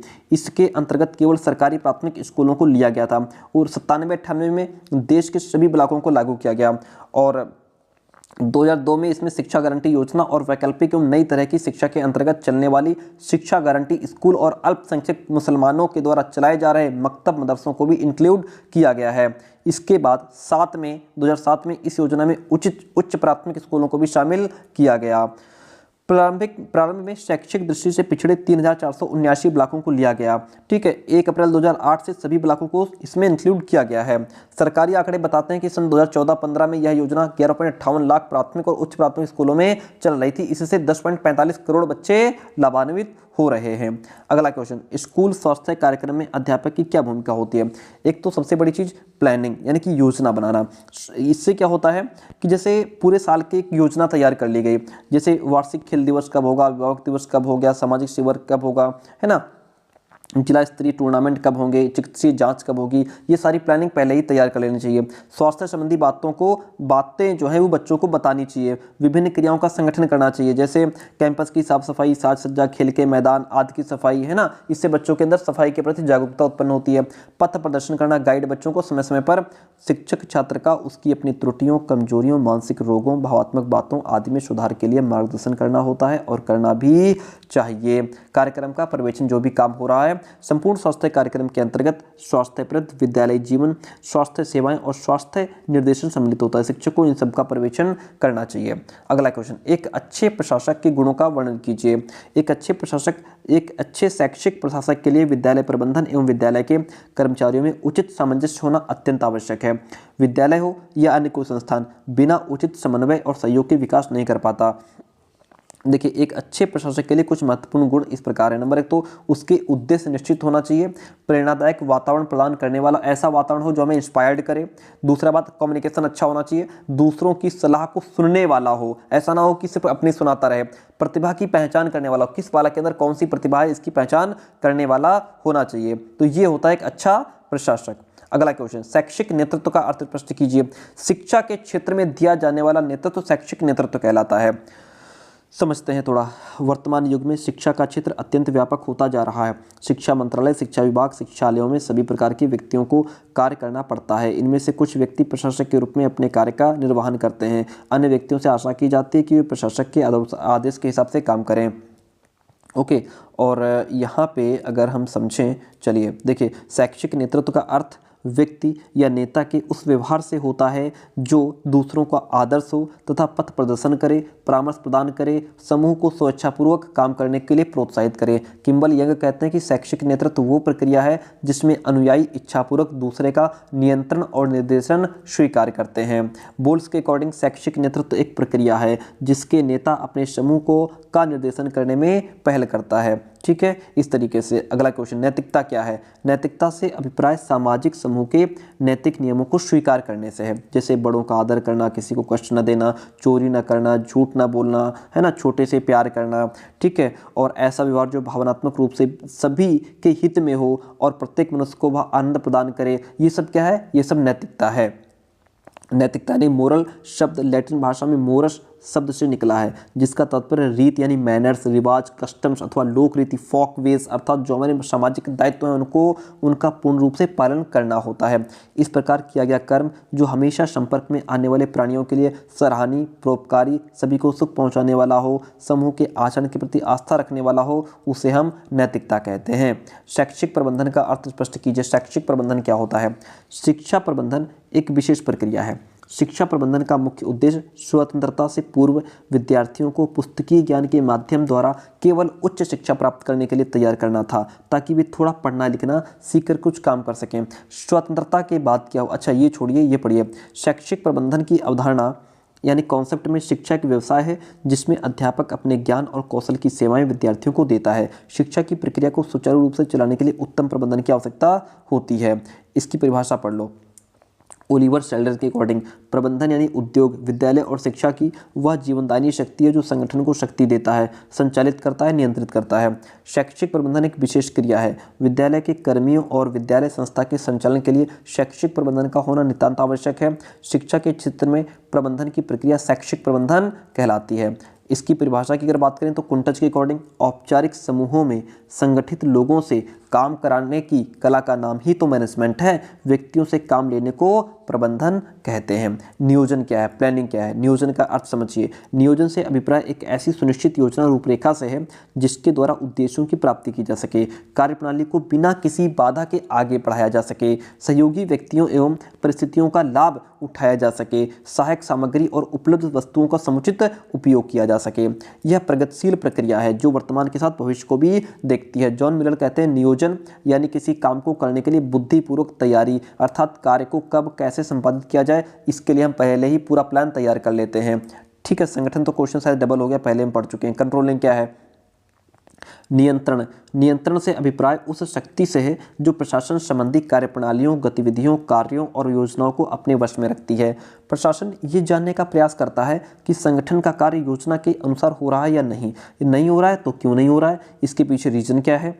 ठीक है, नियंत्रण शक्ति के बिना सबका हित संभव नहीं है और कार्य सफलता भी संदिग्ध रहती है, लगभग डाउटफुल रहती है।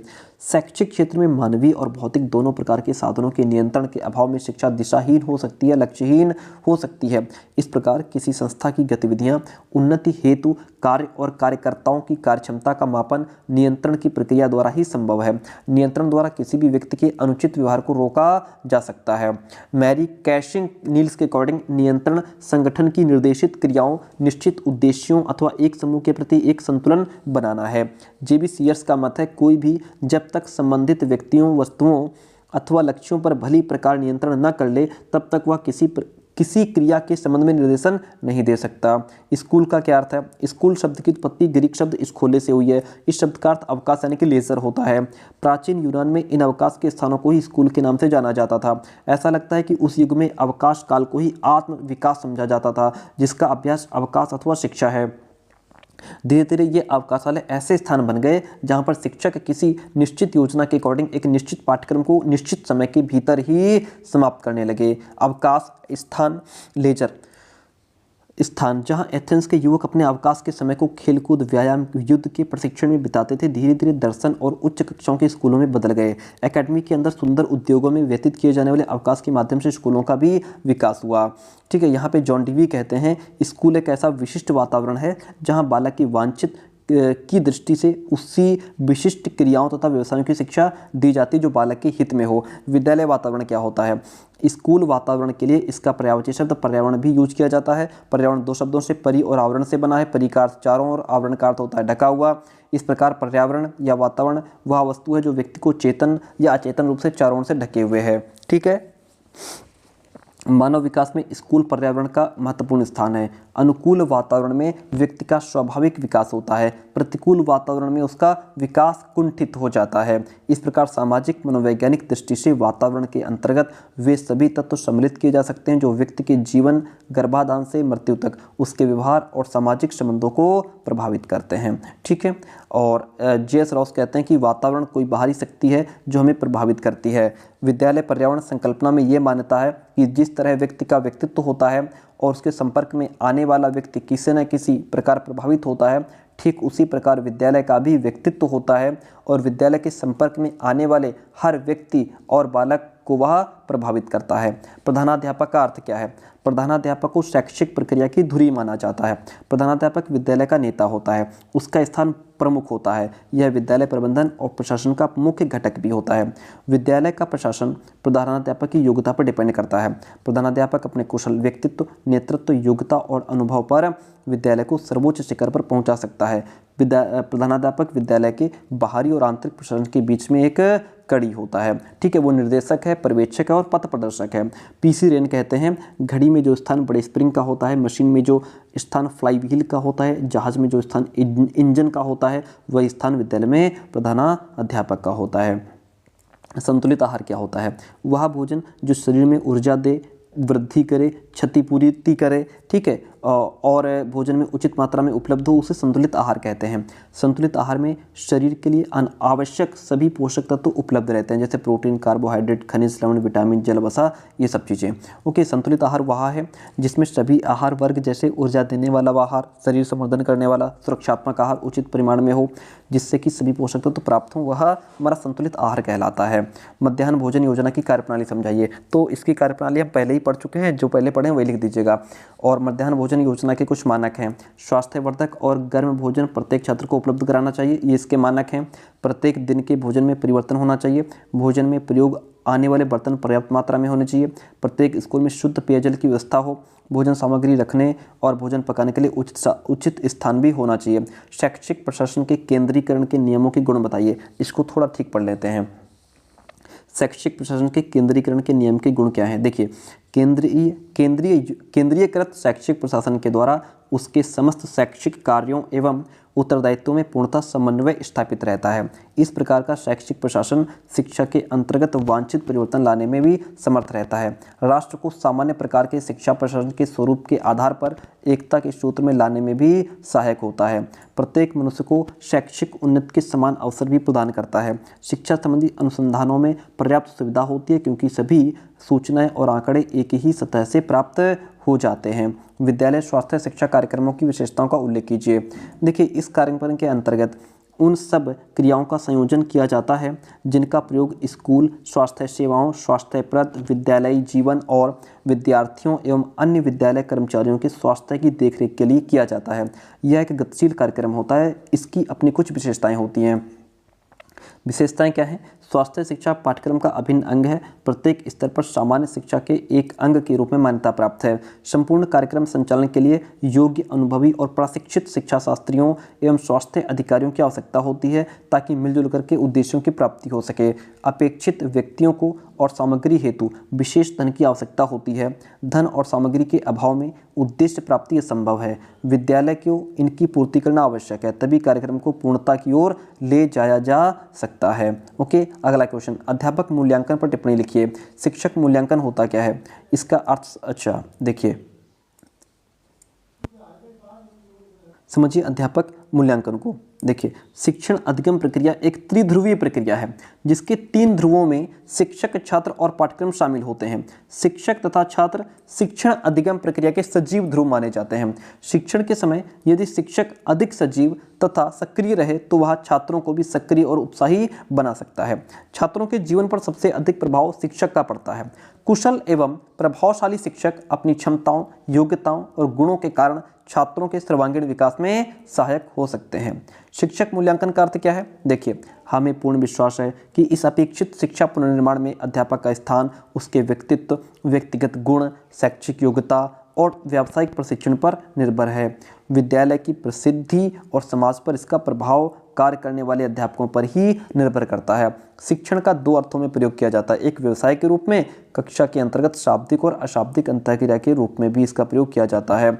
अगला क्वेश्चन देखिए, एक आदर्श प्रबंधक के रूप में एक आदर्श प्रबंधक के सामान्य गुणों पर प्रकाश डालिए अथवा एक अच्छे प्रबंधक की विशेषताएं लिखिए। एक अच्छा प्रबंधक जो होता है शारीरिक और मानसिक रूप से स्वस्थ होता है और सैद्धांतिक उसके सिद्धांत भी स्पष्ट होते हैं, उसके अंदर दृढ़ता भी है और लोचशीलता भी है, यानी कि समय आने पर बहुत कठोर भी है और लचीला भी है।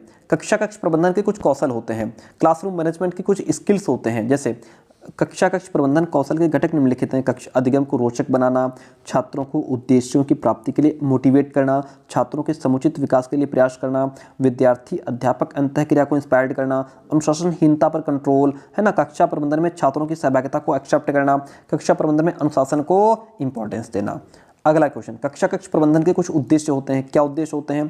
कक्षा कक्ष में शैक्षिक वातावरण का निर्माण करना जिससे छात्र कक्षा में प्रवेश करते ही अधिगम के लिए इंस्पायर्ड हों। शिक्षण अधिगम प्रक्रिया को सरल एवं प्रभावशाली बनाना जिससे छात्रों का अधिगम स्तर उच्च हो सके। कक्षा कक्ष प्रबंधन का मुख्य उद्देश्य उपलब्ध भौतिक एवं मानवीय संसाधनों का सर्वोत्तम प्रयोग करना है जिससे शिक्षक एवं शिक्षार्थी लाभान्वित हो सकें। कक्षा कक्ष प्रबंधन का मुख्य उद्देश्य अधिगम को स्थायी बनाना है और उसको उच्च स्तरीय गति भी प्रदान करनी है। ठीक है, अगला, कक्षा कक्ष प्रबंधन को प्रभावित करने वाले 5 कारक बताइए। देखिए, कक्षा कक्ष प्रबंधन की प्रक्रिया विविध कारकों से प्रभावित होती है। यह गतिशील और जटिल प्रक्रिया है। शिक्षण और कक्षा कक्ष प्रबंधन अनेक तरीकों से जो है सतत चलने वाली प्रक्रिया, निरंतर। एक तो इसमें डिपेंड करता है कक्षा कक्ष प्रबंधन की अवस्थाएं क्या हैं। शैक्षिक संस्थानों में शिक्षा की प्रक्रिया पूर्व प्राथमिक स्तर या अवस्था से विश्वविद्यालय स्तर तक निरंतर चलती रहती है। इसमें प्राथमिक, माध्यमिक, उच्च सेकेंडरी, सीनियर सेकेंडरी, स्नातक और स्नातकोत्तर स्तर आते हैं। बंद वातावरण से कक्षा कक्ष प्रबंधन के खुले वातावरण तक सतत प्रक्रिया इसमें प्रतिबिंबित यानी दिखाई देती है। शिक्षण अधिगम के उद्देश्य, ब्लूम के शैक्षिक उद्देश्यों के वर्गीकरण में ज्ञानात्मक से लेकर मनोक्रियात्मक उद्देश्यों तक सतत प्रक्रिया है। प्रत्येक क्षेत्र की अपनी सतत प्रक्रिया होती है। इसमें कक्षा कक्ष प्रबंधन के ज्ञानात्मक उद्देश्य से लेकर मूल्यांकन या संरचनात्मक उद्देश्य तक सतत प्रक्रिया भी प्रतिबिंब होती है। विद्यालय के विषय, कक्षा कक्ष में विद्यालय के विभिन्न विषय पढ़ाए जाते हैं। कक्षा कक्ष की क्रियाओं का प्रबंधन करने के लिए प्रत्येक विषय का अपना अलग ढंग होता है। कक्षा कक्ष प्रबंधन शिक्षण विषय पर डिपेंड करता है। ओके, और जैसे यहाँ पे लिखा है कि जानना, करना और सीखना, नोइंग, डूइंग, सोविंग, कक्षा कक्ष क्रियाओं के लिए 3 रीतियाँ मानी जाती हैं। विद्यालय विषयों के घटक क्या हैं? शब्द, प्रत्यय, तथ्य, सिद्धांत, नियम, सामान्यीकरण, शाब्दिक भाषा, सामान्य समस्या समाधान, संरचनात्मकता आदि विद्यालय के विषयों के विभिन्न घटक हैं। अभिप्रेरणा के कुछ प्रकार होते हैं। अभिप्रेरणा के प्रकार से कक्षा कक्ष प्रबंधन की संरचना निर्धारित होती है। कक्षा कक्ष अभिप्रेरणा की प्रविधियां के 2 प्रकार हैं, आंतरिक अभिप्रेरणा और बाहरी अभिप्रेरणा। ओके, इसके बाद अगला क्वेश्चन, कक्षा कक्ष प्रबंधन की कुछ समस्याएं होती हैं। समस्या ये है, अपर्याप्त प्रकाश और वायु संचार नहीं हो रहा है, कक्षा में बहुत ज़्यादा भीड़ है, उपकरण अच्छे नहीं है ना, और कक्षाओं का एक दूसरे से निकट होना, इधर वाले चिल्ला रहे हैं वो सुन रहे हैं, वो चिल्ला रहे हैं ये सुन रहे हैं, ये सब समस्याएं हैं। विद्यालय पुस्तकालय से आप क्या समझते हैं? स्कूल लाइब्रेरी देखिए, पुस्तकालय के उद्देश्य एवं लाभ का वर्णन भी कीजिए। विद्यालय में पुस्तकालय का बड़ा महत्व है। वास्तव में प्रधानाचार्य विद्यालय का मस्तिष्क है, अध्यापक नाड़ी संस्थान है और पुस्तकालय उसका हृदय है। ओके, पुस्तकालय बौद्धिक एवं साहित्यिक अभिवृद्धि का स्थान होता है। पुस्तकालय ही में ही बालक मानवीय ज्ञान तथा अनुभवों की निधि प्राप्त करता है। यह नवीन ज्ञान की खोज का केंद्र माना जाता है। ओके, नेक्स्ट, पुस्तक देखिए लिखा है, पुस्तक अनेक महान चिंतकों के अनुभवों और विद्वानों का सुव्यवस्थित संग्रह होती है। यह संग्रह भौतिक तथा आध्यात्मिक विकास में उल्लेखनीय सहयोग प्रदान करता है। वास्तव में पुस्तकालय एक बौद्धिक प्रयोगशाला है जहां हम अपनी बुद्धि के विकास हेतु सतत प्रयास करते हैं। पुस्तकालय हमारे मस्तिष्क को स्वच्छ एवं पोषक भोजन प्रदान करने वाला सुव्यवस्थित भोजनालय है। यह हमारी शैक्षिक दक्षता में वृद्धि करने का एक केंद्र माना जाता है। पुस्तकालय के उद्देश्य क्या होते हैं?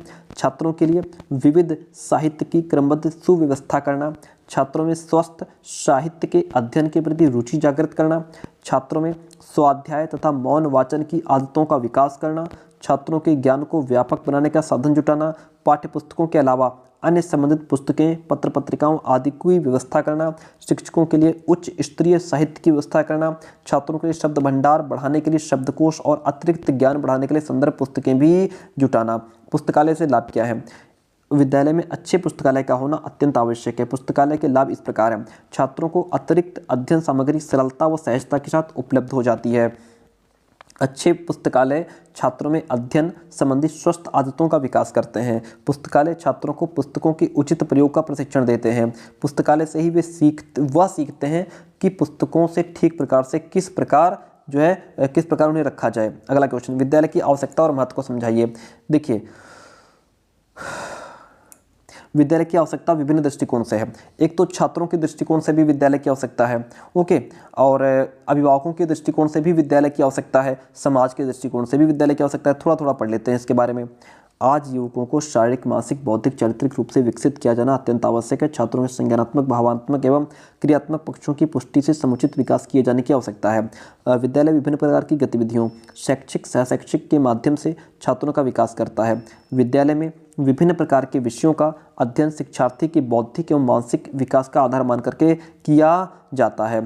तो यहाँ पे जैसे विभिन्न शैक्षिक प्रवृत्तियों यथा प्रार्थना, सभा, वाद विवाद, रचनात्मक लेखन, खेलकूद, एनसीसी, स्काउटिंग आदि के आयोजन में इस बात का प्रयास किया जाता है कि उनके माध्यम से बच्चों का समग्र विकास हो सके। ठीक है, प्रत्येक अभिभावक विद्यालय से ये अपेक्षा रखता है कि उनका बच्चा अपनी आयु के हिसाब से डेवलपमेंट करे। प्रतिस्पर्धा के इस दौर में अभिभावकों के सम्मुख यह धर्म संकट है कि उनका बच्चा अन्य बच्चों की तुलना में श्रेष्ठ बने। यही भावना उन्हें श्रेष्ठ विद्यालय का चयन करने के लिए मोटिवेट करती है। समाज के दृष्टिकोण से अगर देखें तो समाज में जो विद्यालय है वो समाज का छोटा रूप है। समाज में निरंतर परिवर्तन हो रहा है। समाज की आवश्यकता की पूर्ति के लिए विद्यालय को अपडेट होना होगा। आगे बढ़ते हैं। राष्ट्रीय दृष्टिकोण से आज हमारा राष्ट्र अन्य देशों से कंपटीशन कर रहा है, प्रतिस्पर्धा कर रहा है उनके, तो उसके लिए भी हमें विद्यालय ऐसे बच्चे तैयार करे, ऐसे विद्यार्थी, ऐसे छात्र, ऐसे नागरिक तैयार करे जिससे कि हम उनसे कॉम्पीट कर पाएं। अगला क्वेश्चन, विद्यालय भवन निर्माण के कुछ सिद्धांत होते हैं। विद्यालय भवन के निर्माण के समय निम्नलिखित तथ्यों को ध्यान में रखना अनिवार्य है। संपूर्ण विद्यालय भवन की योजना एक बार में बना लो। भवन योजना के अनुरूप ही आर्थिक साधनों की पर्याप्त व्यवस्था कर लेनी चाहिए। यदि पर्याप्त आर्थिक साधन उपलब्ध नहीं है तो भवन निर्माण का कार्य टुकड़ों में करा लो। भवन में प्रकाश, वायु, स्वच्छता सब होनी चाहिए। समय सारणी बहुत वेरी इंपॉर्टेंट आ गया। विद्यालय के नियोजन में समय तालिका का विशेष महत्व होता है। प्रधानाचार्य को विद्यालय में संचालन के लिए कार्यप्रणाली के लिए एक प्रारूप तैयार करना होता है, उसे विद्यालय की समय तालिका कहते हैं। ओके, टाइम टेबल क्या है? समय तालिका वो सूची है जिसमें शिक्षकों तथा कक्षाओं का एक सप्ताह का कार्य वितरण प्रदर्शित किया जाता है। एक सप्ताह में किस कक्षा को कौन कौन से विषय किन किन घंटों में किन अध्यापकों द्वारा पढ़ाए जाते हैं, यह चार्ट समय और कार्य का विवरण प्रस्तुत करता है। इससे ये पता चलता है कि किस दिन में किस कक्षा की क्या गतिविधियां या कार्यक्रम होंगे और अध्यापक विशेष को क्या क्या कार्य करने होंगे, वो क्या क्या पढ़ाएगा, कौन कौन सी एक्टिविटी कराएगा। ओके, HG स्टैट का विचार है, यह समय सारणी ही है जो कार्य का ढांचा प्रदान करता है जिसमें स्कूल चलता है। यह ऐसा साधन है जिसमें स्कूल का लक्ष्य काम करना होता है। डॉक्टर जसवंत सिंह का विचार है, समय सूची स्कूल का स्पार्क प्लग है जो स्कूल के विभिन्न कार्यों या फिर कार्यक्रमों को संचालित करता है। अगला क्वेश्चन देखिएगा, क्वेश्चन अच्छा है, समझिए। बाह्य और आंतरिक प्रशासन से आप क्या समझते हैं? बाहरी प्रशासन क्या है? शिक्षा का बाहरी प्रशासन उस प्रभाव एवं आदेश का संकेत देता है जो उच्च स्तर की शक्ति द्वारा दिए जाते हैं। भारत में शिक्षा के बाहरी प्रशासन का अर्थ शिक्षा विभाग द्वारा प्रशासकीय नियंत्रण से लगाया जाता है। बाहरी प्रशासन नियमों का निर्माण करता है तथा पाठ्यपुस्तक एवं पाठ्यक्रम निर्धारित करता है। इसके साथ ही वह भवनों के निर्माण एवं खेल के मैदान की व्यवस्था में भी सहायता देता है। आंतरिक प्रशासन क्या है? आंतरिक प्रशासन से उस व्यवस्था का अर्थ लगाया जाता है जो विद्यालय का नेता अपने साथियों की सहायता से विद्यालय के प्रतिदिन के कार्यक्रम एवं क्रियाओं के संचालन के लिए स्थापित करता है। इसके अतिरिक्त विद्यालय का नेता अपने शिक्षकों, अन्य कर्मचारियों, प्रबंधकों तथा छात्रों के सहयोग से शिक्षा विभाग द्वारा निर्धारित सामान्य नियमों के अनुसार विद्यालय की व्यवस्था करता है। ये हो गया आंतरिक प्रशासन। क्वेश्चन कहता है विद्यालय वित्तीय प्रबंधन की अवधारणा लिखिए एवं इसके स्रोत बताइए। विद्यालय वित्त से अभिप्राय उस निवेश से है जो शिक्षण संस्थाएं शिक्षा प्रबंधन के लिए अथवा व्यवस्था के लिए मानवीय संसाधनों यथा प्रधानाध्यापक, शिक्षक, अन्य कर्मचारीगण तथा भौतिक संसाधनों यथा भवन, उपकरण आदि पर करती है। अतः यह विद्यालय शिक्षा में प्रयुक्त होने वाला धन है जिसमें आय व्यय का भी भाव निहित होता है। विद्यालय वित्त के स्रोत क्या हैं? देखिए, विद्यालय वित्त के जो स्रोत हैं दो प्रकार के होते हैं। इन स्रोतों को दो भागों में बांटा जा सकता है। तो प्रथम यानी कि सार्वजनिक स्रोत होते हैं, निजी स्रोत होते हैं। ठीक है, सार्वजनिक स्रोत की अगर बात करें, इस स्रोत के अंतर्गत केंद्रीय सरकार, राज्य सरकार, विश्वविद्यालय अनुदान आयोग, राष्ट्रीय शैक्षिक अनुसंधान एवं प्रशिक्षण परिषद एनसीईआरटी, स्थानीय शासन, नागरिक पालिका, नगर पालिका, जिला परिषद तथा ग्राम पंचायतों एवं विदेशी सहायता से प्राप्त धन सार्वजनिक स्रोत कहलाता है। ओके।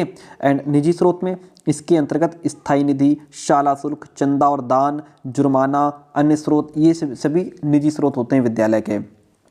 क्वेश्चन कहता है स्वास्थ्य शिक्षा क्या है? स्वास्थ्य शिक्षा वो शिक्षा है जिसके द्वारा स्वास्थ्य संबंधी ज्ञान को व्यक्तिगत और सामाजिक स्तर पर व्यवहारिक रूप में परिवर्तित करने का प्रयास किया जाता है, जिसमें न केवल एक व्यक्ति के स्वास्थ्य की रक्षा हो बल्कि संपूर्ण समाज के स्वास्थ्य की रक्षा की जा सके। स्वास्थ्य शिक्षा से अभिप्राय उन समस्त साधनों से है जो व्यक्ति को स्वास्थ्य के संबंध में ज्ञान दें। स्वास्थ्य शिक्षा वो प्रक्रिया है जो अर्जित किए हुए ज्ञान का अनुभव कराती है, जिसका उद्देश्य ज्ञान के द्वारा शिक्षा और आचरण पर प्रभाव डालना है जो कि व्यक्ति और लोगों के स्वास्थ्य से संबंधित है। डॉक्टर थॉमस कहते हैं स्वास्थ्य शिक्षा उन सभी अनुभवों का जोड़ है जो हमारे व्यक्तिगत, सामाजिक, सामुदायिक स्वास्थ्य से संबंधित आदतों, प्रवृत्तियों तथा लाभदायक प्रभाव डालती है। स्कूलों में स्वास्थ्य शिक्षा का उद्देश्य ये होता है कि बच्चों को प्राथमिक चिकित्सा की जानकारी दो, स्वास्थ्य और स्वास्थ्य विज्ञान की जानकारी दो, स्वास्थ्य के मापदंड निश्चित करना, ठीक है, और उचित अभिवृत्तियों का बालकों के अंदर विकास करना, सुरक्षात्मक और रोकथाम के उपाय करना। अगला क्वेश्चन संप्रेषण। क्वेश्चन कहता है संप्रेषण की प्रकृति एवं विशेषताओं पर प्रकाश डालिए। संप्रेषण पारस्परिक संबंध स्थापित करने की एक प्रक्रिया है। इसमें विचार विमर्श, विचार विनिमय और विशेष ध्यान दिया जाता है। ये द्विवाही यानी टू वे प्रक्रिया है, अर्थात इसमें दो पक्ष होते हैं, एक संदेश देने वाला और दूसरा संदेश ग्रहण करने वाला। संप्रेषण प्रक्रिया एक उद्देश्य युक्त प्रक्रिया होती है। संप्रेषण में मनोवैज्ञानिक, सामाजिक पक्ष जैसे विचार, संवेदनाएं, भावनाएं, संवेग समावेशित होते हैं। ओके, आगे बढ़िए। अगला क्वेश्चन है विद्यालय बजट का क्या अर्थ है? बजट का अर्थ समझिए। बजट एक वर्णन है, कथन है, विवरण पत्र है जिसमें एक वित्तीय वर्ष अथवा निश्चित अवधि की आय और व्यय का अनुमान होता है। अतः बजट में वित्तीय व्यवस्था का प्रतिवेदन, वित्तीय व्यवस्था का अनुमान, वित्तीय कार्यक्रमों का प्रस्ताव सम्मिलित रहता है। इस प्रकार वार्षिक आय व्यय के विवरण पत्रों को ही हम बजट कहते हैं। बजट को 3 भागों में बांटा गया है, शैक्षिक योजना, व्यय योजना और आय योजना। ठीक है, अब देखिए विद्यालय बजट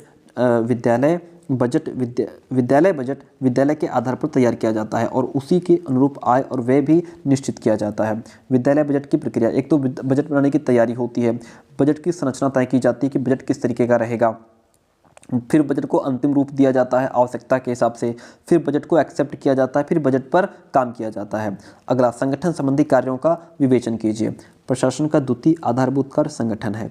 संगठन एक व्यवस्था है जिससे मानवीय और भौतिक साधनों में समन्वय स्थापित किया जाता है। प्रशासन के संगठन संबंधी विविध कार्यों को हम इस प्रकार समझ सकते हैं। कार्यों को सरल और लाभप्रद बनाना। कुशल संगठन जो है वो कार्य को सरल बना देता है और वो कार्य हमारे लिए यूजफुल भी होता है। इस प्रकार यानी कि अच्छा संगठन कार्यकर्ताओं की योग्यता और अनुभव का लाभ उठाता है। मूल्यवान, चरित्रवान कार्यकर्ता तैयार करना। कुशल संगठन ईमानदार, परिश्रमी, समर्पित, उच्च मूल्य और नैतिक चरित्र से युक्त कार्यकर्ताओं का निर्माण करता है। ठीक है, सृजनात्मकता का विकास करना। कुशल संगठन जो है वो व्यक्तियों के अंदर अपने जो भी उसके कर्मचारी हैं उनके अंदर क्या करता है, क्रिएटिविटी को डेवलप करने का काम करता है। विभिन्न कार्यों एवं साधनों में सामंजस्य स्थापित करना। कुशल संगठन विशिष्टीकरण, वर्गीकरण के द्वारा कार्यों में समन्वय स्थापित करता है और मानवीय एवं भौतिक साधनों को इस प्रकार समन्वित करता है कि ताकि कम से कम व्यय करके अधिक से अधिक लाभ उठाया जा सके। विकास की गति को तीव्रता देता है। जो कुशल संगठन होता है उससे जो भी संस्था है उसमें डेवलपमेंट बहुत तेजी से होता है। तो प्यारे दोस्तों, ये थे हमारे 60 क्वेश्चन और हमने सुपर फास्ट रिवीजन आपको कराया है। बहुत इंपॉर्टेंट, बहुत मेहनत करके बहुत फास्ट पढ़ाया है और बेस्ट ऑफ लक आप सभी को। भगवान ने चाहा तो पूरा पेपर जितना पढ़ा है वहीं से मिलेगा। Best of luck. Thank you so much, thank you so much. मिलते हैं बहुत जल्दी नेक्स्ट क्लास में।